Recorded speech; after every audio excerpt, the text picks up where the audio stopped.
Assalamu alaikum warahmatullahi ta'ala wa barakatuhu. Barkanmu da warhaka.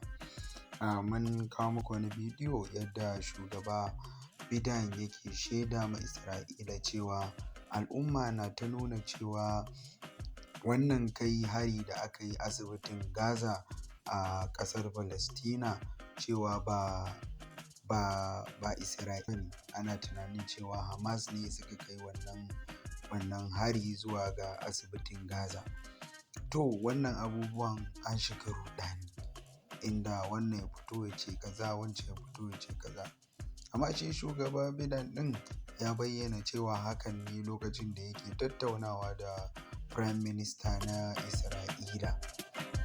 Yake tabbatar da cewa ba Isra'ila bane ta kai harin nan, wani bangare ne a cikin wannan tashina da ake ciki, wato hamas. Ga abubuwa na tafiya, ba mu san me za ku iya gaya mana ba.